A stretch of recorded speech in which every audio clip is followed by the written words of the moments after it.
Bienvenue à ce séminaire en ligne intitulé Investir dans les titres à revenus fixes en période de hausse de taux d'intérêt. Mon nom est Guy Sauvé et je suis VP adjoint et responsable régional pour Conseil en placement privé MD. Je suis accompagné par Patrick Ercolano, gestionnaire de portefeuille pour Gestion financière MD Inc. Bonjour Patrick. Bonjour Guy. Alors au programme aujourd'hui, nous aimerions examiner les notions de base des obligations et sur le rendement.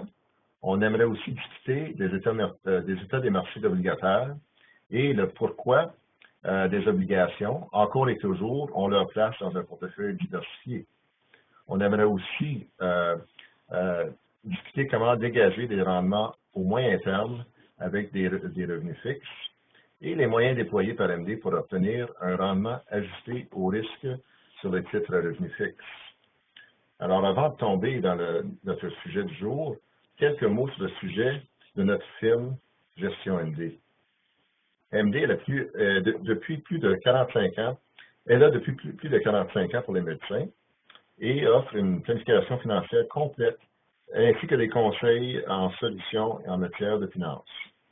On est la société de gestion de patrimoine qui les médecins ont de plus en plus confiance au Canada. Et notre conseil en placement privé MD est la plus importante société de conseil en placement au Canada, n'appartenant pas à une banque. Quelques faits saillants sur MD incluent que depuis 1969, on est la première société de gestion de patrimoine conçue exclusivement pour les médecins au Canada. Nos frais de gestion est parmi les plus bas au Canada. On a plus de 300 conseillers qui œuvrent comme des experts de gestion de patrimoine au Canada. Et nous avons plus de 100 000 clients compte tenu des médecins et leurs familles. Et plus de 44 milliards d'actifs sous administration. Alors, le sujet du jour, c'est les obligations. Patrick, pourrais-tu nous expliquer quelques notions de base sur les obligations? Tout à fait, Guy. Fait que ça, on commence un peu par des définitions qu'on va utiliser tout au long de la présentation. Donc, les obligations sont habituellement émises par les États ou des sociétés. Donc, l'émetteur emprunte de l'argent à l'acheteur de l'obligation pour une durée limitée. On va souvent utiliser aujourd'hui l'exemple de 5 ans. L'obligation a toujours une valeur nominale, c'est-à-dire une valeur à l'échéance. Dans ce cas-ci, on va utiliser surtout en référence 100 000 $. Et un intérêt nominal, on va aussi référer sur le mot nominal avec le taux de coupon.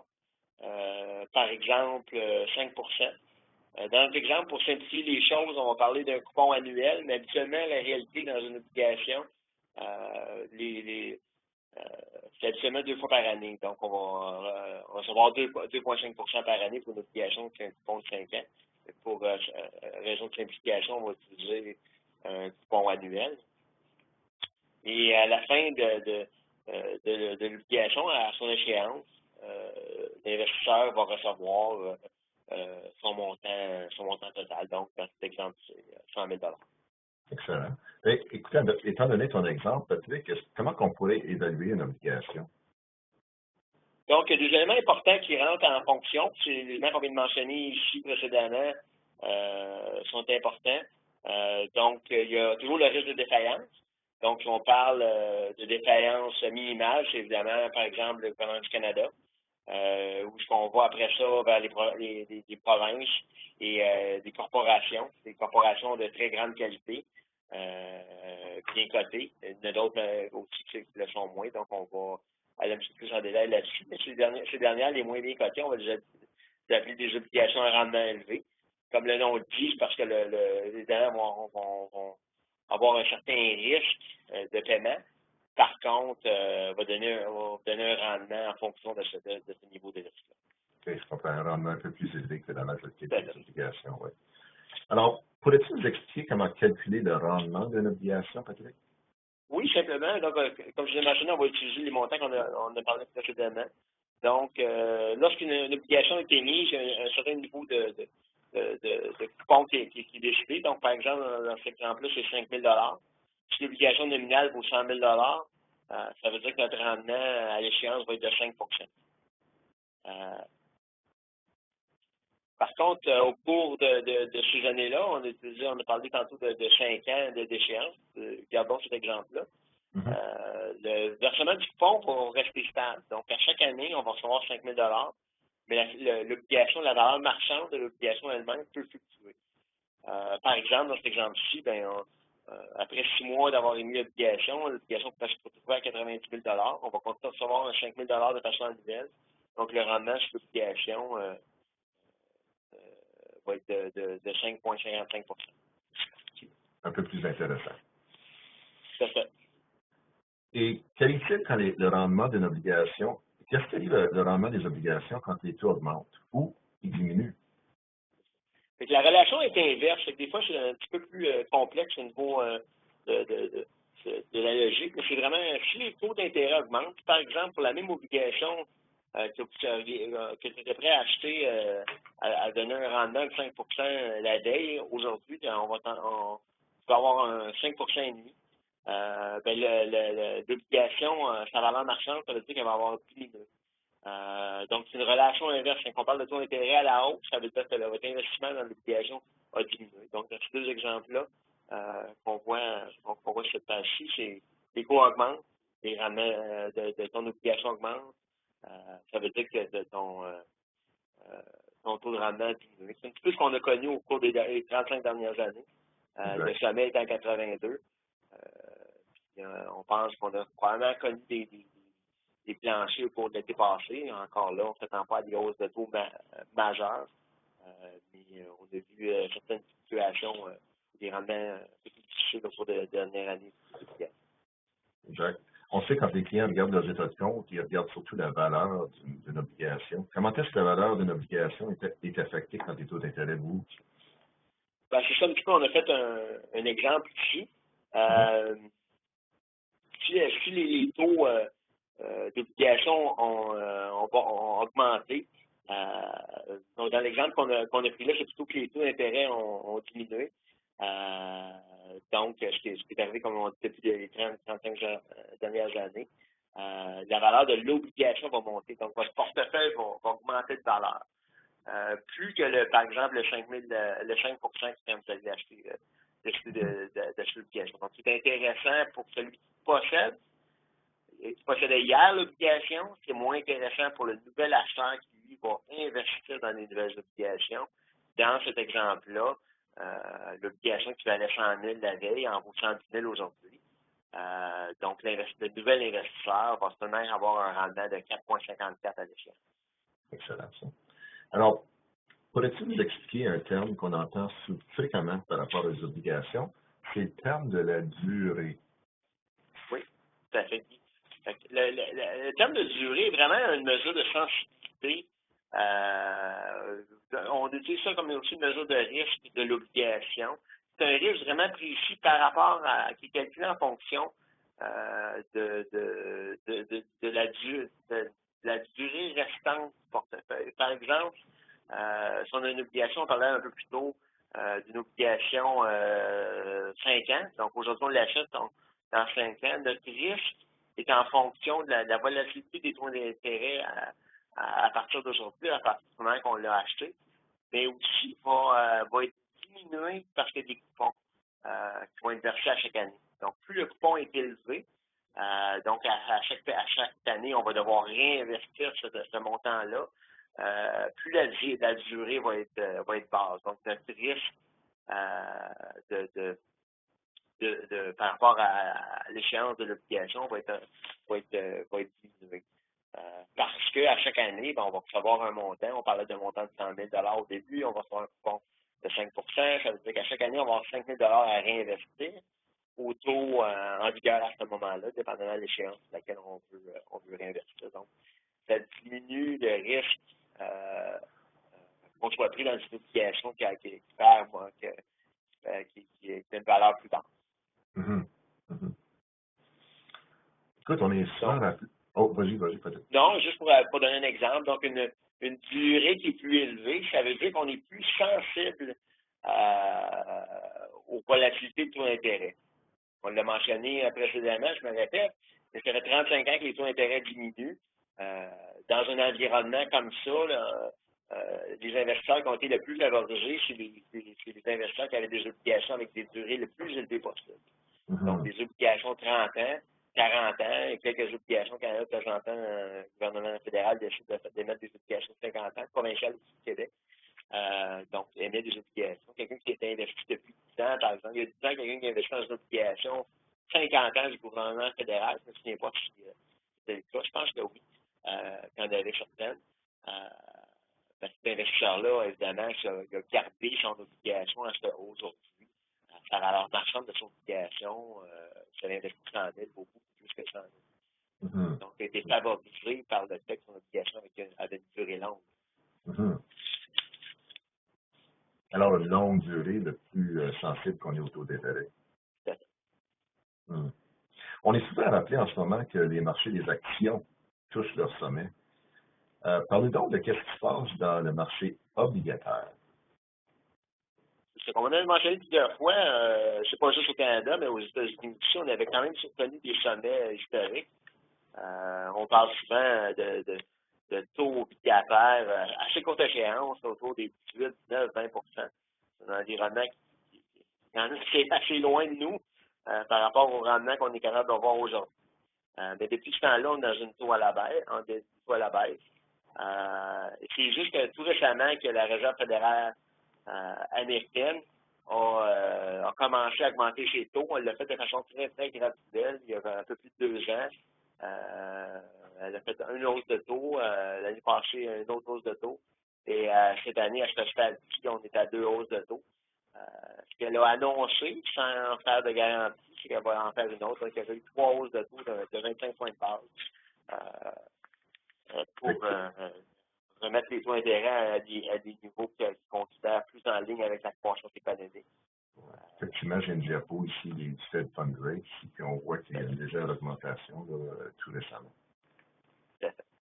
Au Canada, on voit qu'au Canada, il n'y a pas nécessairement une augmentation, mais le trend est quand même similaire à celui des États-Unis. Oui, tout à fait. Donc, il n'y a pas eu de hausse de taux depuis les baisses de taux qu'on a connues à cause de la crise financière de 2008. Il y a eu un petit ajustement en 2010, qu'on a rebaissé les taux. On parle de très, très peu de changements.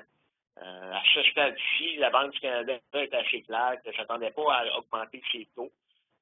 Mais étant donné la croissance économique quand même très positive du Canada au cours du premier trimestre de l'année 2017,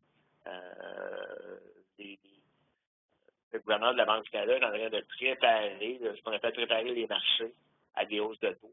Encore là, pas en 2017, 2018, donc c'est des choses qui s'avancent tranquillement. Évidemment, devrait être conscient de l'environnement économique qu'on va connaître au Canada spécifiquement, évidemment très fortement influencé par la croissance économique américaine, qui a été quand même très, très bonne depuis 2009, mais qui est peut-être un certain niveau d'essoufflement, sans dire que la croissance n'est plus au rendez-vous. Il y a certainement plus de croissance de la croissance. Donc, stabilité, croissance toujours positive, autour de croissance qu'on parle d'à peu près 2 par année, ce qui est en ligne avec les dernières années. Il n'y a plus de progression. On vient de voir le Fed Funds Rate. On a en ce moment le taux de la Banque du Canada. C'est des taux à très court terme. J'ai un autre diapo ici qui est un taux des obligations. Puis là, on voit un peu plus de variation, puis un peu plus d'action à court terme. Si tu peux-tu nous en parler un petit peu? Oui, tout à fait. Donc, il y a des obligations à court terme, puis quand on parle du Fed Fund Rate et du taux directeur de la Banque du Canada, on parle de coûts à très, très, très court terme, dont des taux qui vont influencer probablement plus les emprunteurs, donc sur des emprunts à court terme, des marges de crédit et tout ça. Évidemment, ça va avoir une influence aussi sur les taux à long terme, mais moins fortement. Ce qui va vraiment diriger les taux d'intérêt plus long terme, c'est vraiment une question de croissance économique et d'inflation. Dans un environnement où on n'a pas énormément d'inflation, peut-être un peu plus que dans les dernières années, mais pas dans des niveaux où on franchit de façon significative les 2 ni au Canada, ni aux États-Unis par ailleurs. Les taux plus long terme de 10 ans 20 ans, 30 ans, mais on va souvent référer au taux de 10 ans quand on va parler d'obligations, comme pour un investisseur. Son référence va être souvent le taux de 10 ans, surtout au Canada, aux États-Unis. On parle de hausse de taux, mais on parle quand même de hausse de taux modérée. Donc, pas des taux dans l'obligation canadienne aujourd'hui. Dans les derniers jours, dans la semaine, on taux de 1,5 après monter de quelques points de base. Donc, quand on parle de points de base, on parle de 1,5 à 1,55 On ne parle pas de pourcentage. On ne parle pas de taux d'intérêt à la fin de l'année à 2. Ce n'est pas dans nos coûts. Alors, même si on est dans un environnement où il peut y avoir une légère augmentation des taux, comment peut-on voir du positif dans une augmentation des taux pour les obligations? Ben, c'est ça, on en a parlé un petit peu précédemment. Donc, évidemment, l'impact immédiat pour l'investisseur qui a des sous investis dans des obligations, si les taux augmentent le lendemain, sa valeur marchande de son portefeuille va diminuer.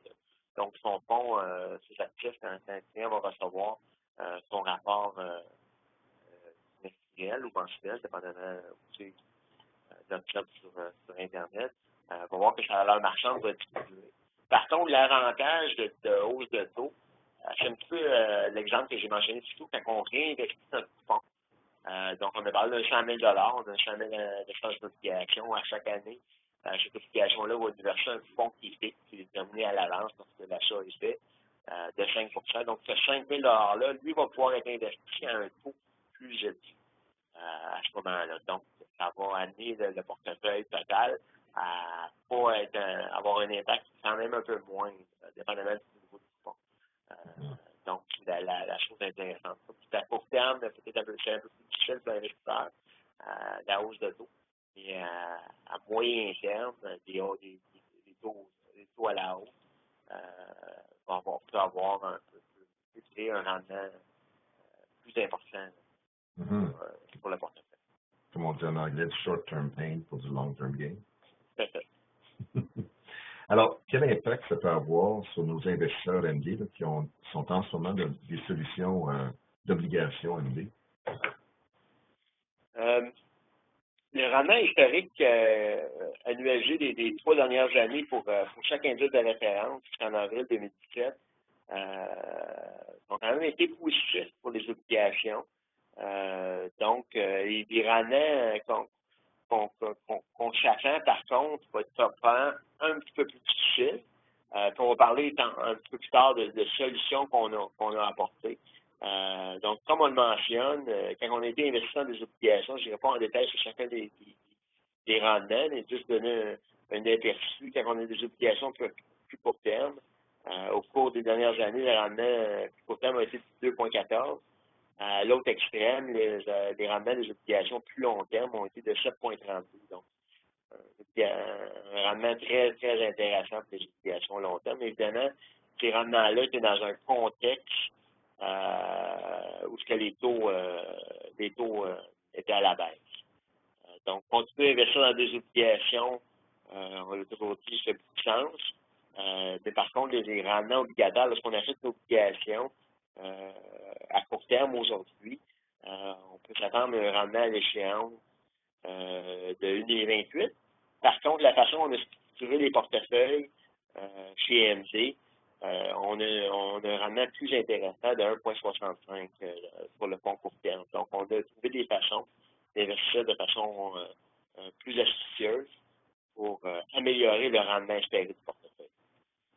Excellent. J'ai hâte d'entendre des commentaires là-dessus un peu plus loin. Alors, qu'est-ce que j'entends? Semble dire que les obligations ont toujours vraiment une place dans un portefeuille diversifié. Tout à fait. Donc, on parle toujours de 3 éléments pour simplifier un petit peu la pyramide. C'est toujours une relation entre le risque et le rendement. Donc, évidemment, ce qui est le moins risqué, c'est les espèces ou quasi-espèces. Donc, c'est un compte de banque. On parle de rendement très bas, autour d'1% maximum, dépendamment des produits. Évidemment, le risque est vraiment minime. Souvent, des produits en partie ou en partie garantis. Par la suite, on a des études à revenus fixes, un rendement plus intéressant. On a vu un petit peu des chiffres précédemment des rendements obligataires des fonds MD. et encore là, des risques un peu plus importants. On a parlé de certains risques tantôt, la durée, qui a été très favorisée au cours des 35 dernières années. Par la suite, le troisième élément, c'est vraiment les actions, avec un risque plus élevé, mais des rendements aussi très intéressants, surtout quand on est capable d'être investi à long terme. On a vu ce qu'on a connu un événement en 2008, et même à ça, les investisseurs qui étaient investis depuis 10 ans, donc avant la crise financière, en 2007 à aujourd'hui. On a eu des rendements sur leur portefeuille très, très, très intéressants, malgré cet événement de 2008. Écoute, justement, j'ai un graphique ici qui parle ou qui démontre un portefeuille diversifié, comment ça a eu, quel genre de rendement ça a eu par rapport à un portefeuille strictement en obligation et puis un portefeuille strictement en action. Peut-être que tu peux faire des commentaires là-dessus. Oui, tout à fait. Donc, si on regarde on regarde du début à la fin, on voit que le rendement le plus intéressant était dans les actions. C'est un peu logique, on a un risque un peu plus important, mais on a un rendement plus grand. De l'autre côté, on a les obligations, où ce qu'on a connu à peu de fluctuations, disons, peu d'années négatives, peu de rendements négatifs, et des rendements un peu plus bas.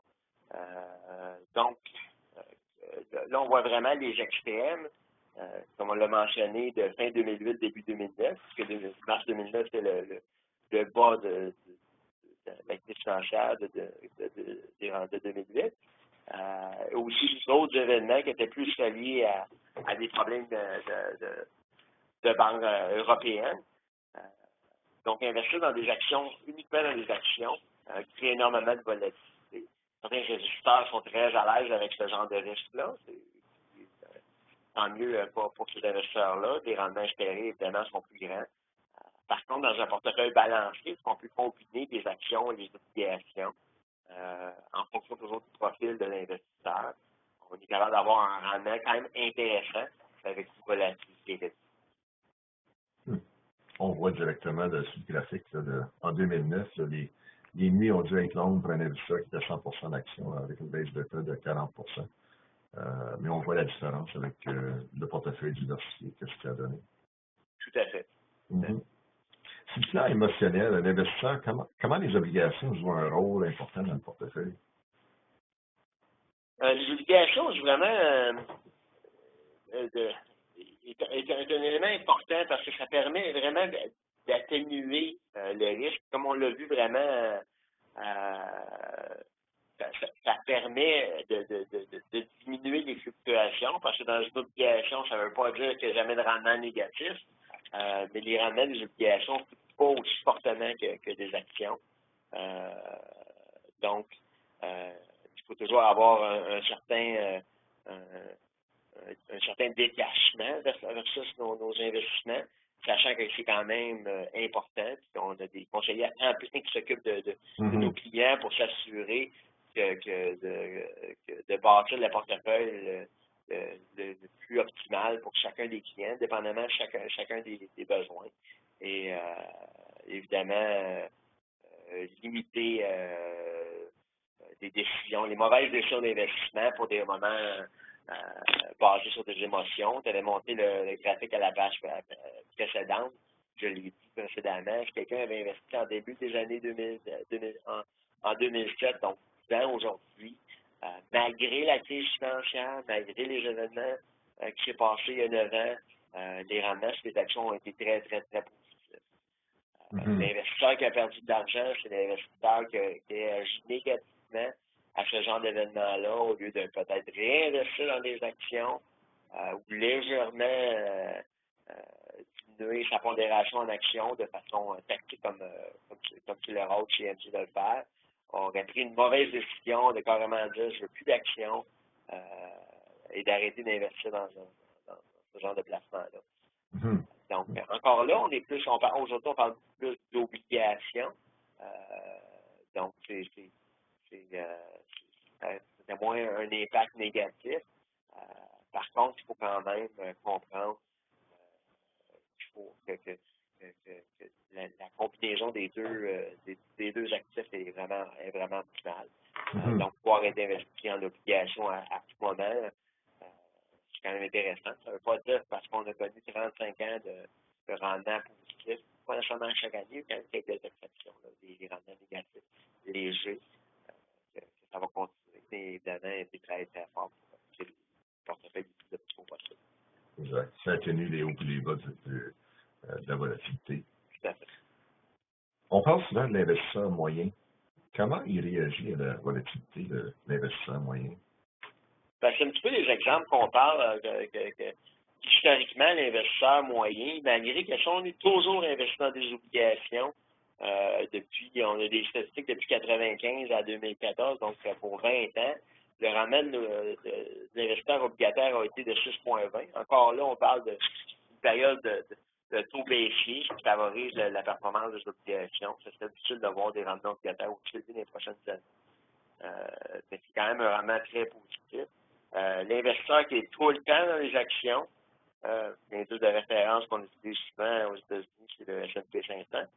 Et le client qui est investi dans un portefeuille 60-40, donc 60% actions, 40% obligations, a quand même un très bon rendement autour de 8,66. Surtout en considérant l'inflation relativement modérée à 2,4.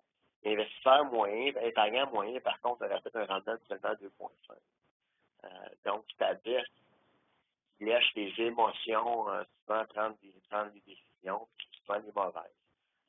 Donc, votre profil dicte, vous savez, votre conseiller, votre profil vous dit de être à 60% actions, 40% obligations. Les événements de vie devraient avoir un impact sur cette allocation-là, mais jamais des événements de marché. Oui. Ça évite de faire des décisions un peu drastiques. On a des statistiques très précises à ce sujet-là. L'épargnant moyen, c'est un rendement de 2,40. Quand vous regardez que l'ensemble des portefeuilles ont fait des rendements plus élevés que ça veut dire qu'il y a eu des mauvaises décisions au mauvais moment. Alors, ceci étant dit, comment pouvons-nous générer des rendements avec des titres à revenus fixes? Oui, Guy, donc on a parlé un petit peu précédemment de certaines mesures, certains éléments importants, certaines façons traditionnelles de faire les choses, de gérer des portefeuilles. On a parlé de la durée. Donc, si on a une perspective de hausse de taux, on va avoir une durée un petit peu plus courte. Évidemment, si on a l'inverse, on va avoir une durée un petit peu plus longue par rapport à l'indice de référence. La répartition obligataire aussi sectorielle, donc on va pouvoir investir dans des obligations à rendement élevé, des obligations corporatives, des obligations provinciales, dépendamment de nos perspectives de marché. Puis aussi une certaine diversification géographique. Donc, en tant qu'investisseur canadien, on n'est pas obligé d'investir juste dans des obligations canadiennes. On peut investir dans des obligations internationales, dans les marchés émergents. Donc, c'est ça. C'est un possibilité. Alors, vraiment, il y en a trois. Il y a la durée, la répartition obligataire sectorielle, puis le géographique. Oui, dans la durée, on inclut aussi la courbe de taux. Donc, il y a certains, en fonction de la croissance économique mondiale, il peut y avoir des opportunités sur les différentes échéances. Donc, les obligations 2 ans, 5 ans, 10 ans, traditionnellement, devraient avoir une relation de rendement espéré à l'échéance. Pas nécessairement linéaire, mais des croissances. Mais il peut y avoir, pour des raisons de croissance économique, des différences qui peuvent être intéressantes pour l'investisseur sur le. Alors, le gestionnaire peut utiliser la durée pour gérer son portefeuille d'obligations par rapport à une augmentation des taux. Tout à fait. Donc, en général, les obligations à court terme sont beaucoup moins sensibles aux fluctuations des taux d'intérêt. Donc, si on peut investir dans un univers à plus court terme, l'impact va être beaucoup plus grand, beaucoup moins grand, désolé, si les taux se mettent à monter. Si on a des obligations à plus court terme, l'impact va être beaucoup plus grand si les taux se mettent à monter. Donc, on est capable d'avoir une répartition à l'échéance qui va maximiser quand même le rendement espéré, parce qu'à la base, l'obligation 10 ans versus l'obligation 5 ans va toujours avoir un meilleur rendement à l'échéance. en fonction parce qu'on se connaît pour une période plus longue. Par contre, évidemment, il va avoir un impact sur la performance si les taux se mettent à monter. Particulièrement si les taux se mettent à monter rapidement. Oui, exactement. Alors, il y a la durée, mais il peut aussi utiliser la courbe de rendement pour gérer son portefeuille. Peux-tu nous expliquer un peu comment il fait ça?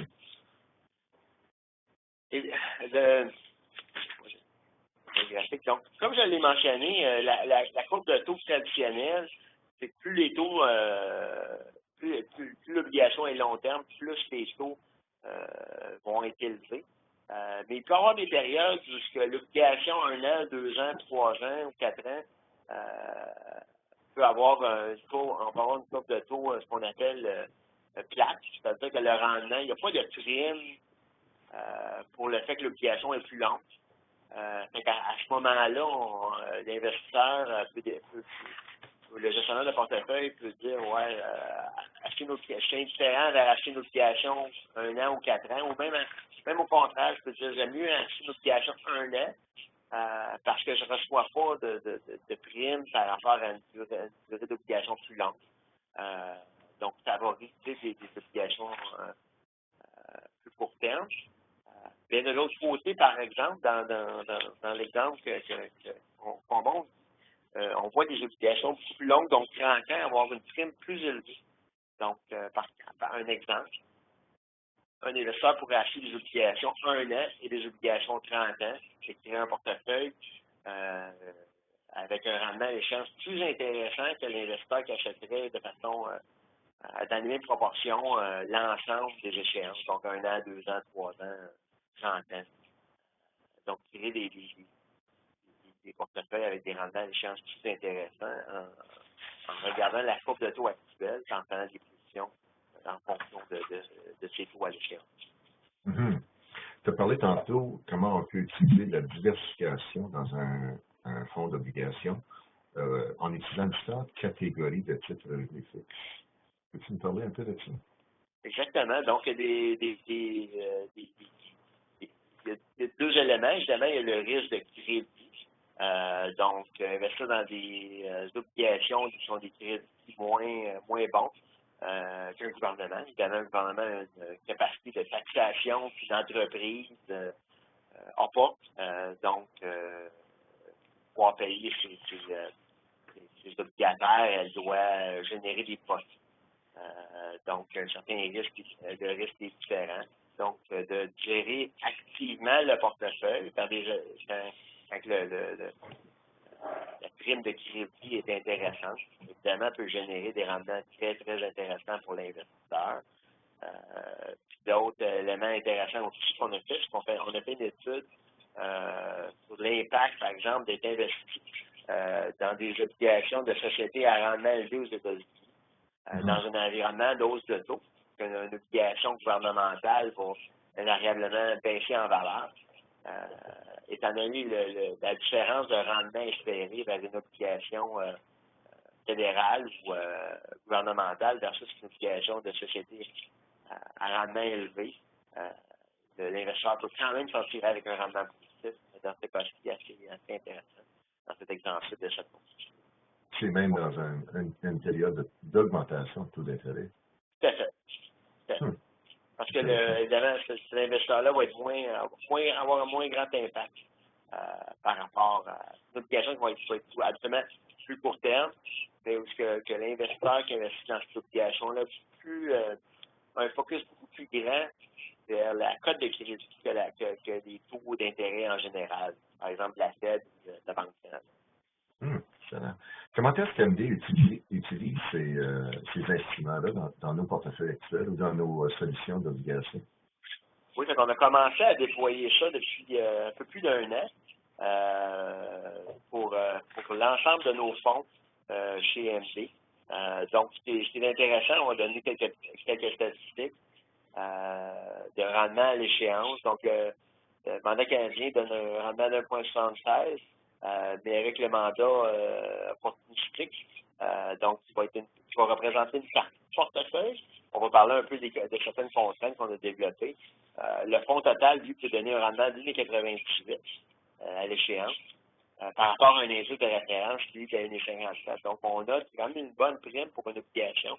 On parle de plus de 40 points de base dans un contexte où les taux sont bas. On parle d'un taux à échéance de 1,54. Donc, on parle d'une prime de plus de 40 points de base pour l'investisseur dans ce fonds d'obligation. Y a-t-il des pondérations maximales qui sont permises dans ces solutions-là? Oui, tout à fait. C'est que la page suivante que tu présentes dit on a développé un processus analytique qui nous permet d'établir des contraintes pour bien gérer le portefeuille par rapport à chaque sous-catégorie de risque en termes de crédit. Donc, c'est des obligations de société à rendement élevé. On a décidé qu'on faisait un maximum à 9% pour en référence d'obligations court terme. Par contre, il y a d'autres obligations où on pourrait se permettre d'aller jusqu'à 15%. Oui. C'est un processus très rigoureux qui nous permet de prendre un peu plus de risques. Évidemment, la relation soit souvent en relation avec l'échéance du portefeuille, donc des obligations long terme, étant donné qu'on a un investisseur et plus dans une perspective long terme, pour pouvoir se permettre de prendre un risque un petit peu dans ce type d'obligation-là. C'est exactement comme ça qu'on a développé nos stratégies et nos fonctions. C'est certain, pour adhérer à ces solutions-là, il faut aller dans des marchés internationaux. Et quel impact ça a sur la volatilité de nos solutions d'obligation, par exemple, à long terme? C'est certain que la volatilité, je m'entends pas un feedback en passant. Okay. C'est correct, moi, ou? Ça va. Ça va, OK. Ouais. Moi, je m'entends en feedback. OK. Fais juste baisser ton volume. Baisse ton volume. Ouais, depuis voilà, c'est des écouteurs. OK. Bon, on verra si c'est correct. OK.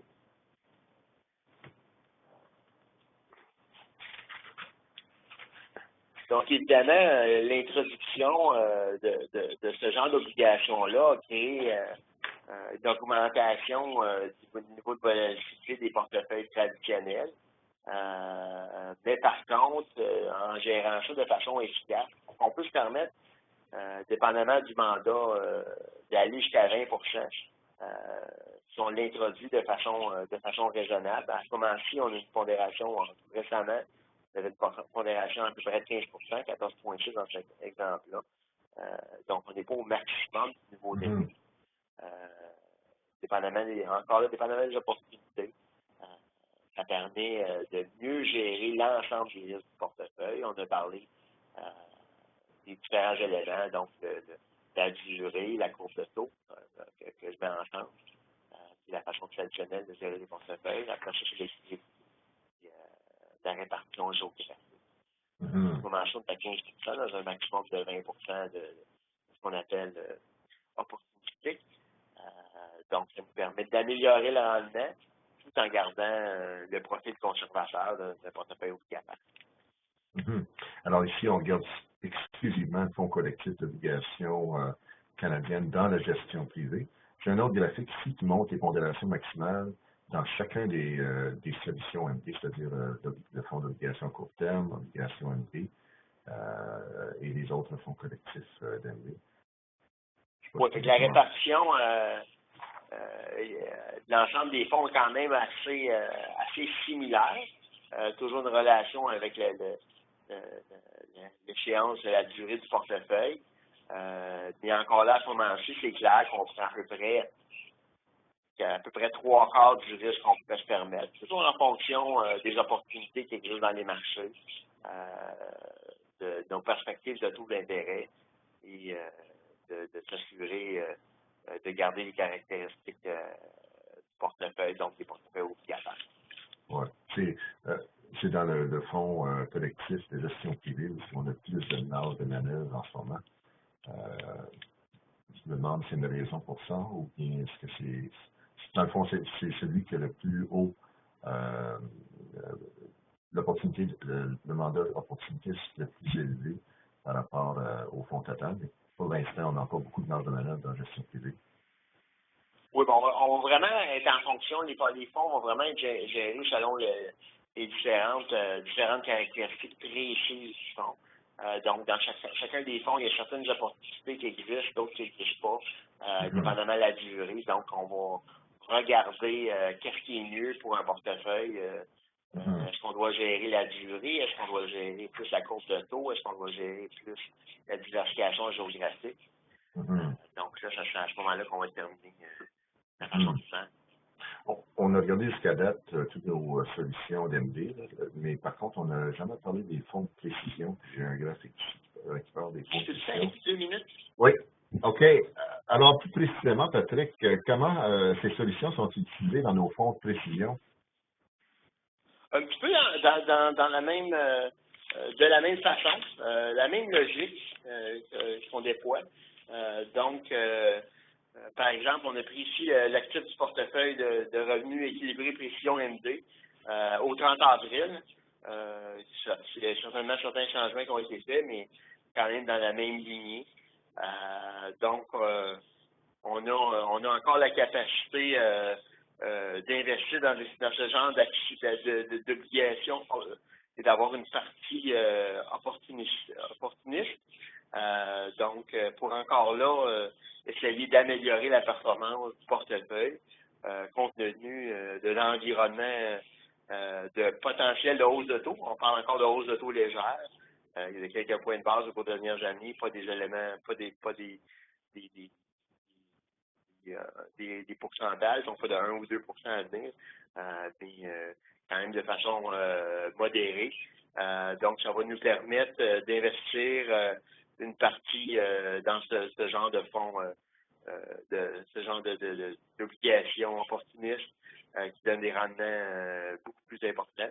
Encore là, avec des contraintes de bonne gestion. Donc, 20 en termes d'actifs opportunistiques dans le cas du fonds d'obligation MD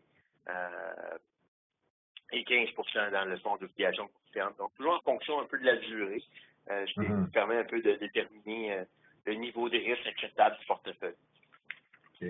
Disons qu'on aurait un client qui ne veut vraiment pas prendre de risque dans les revenus fixes. Quelle solution qu'on a pour eux?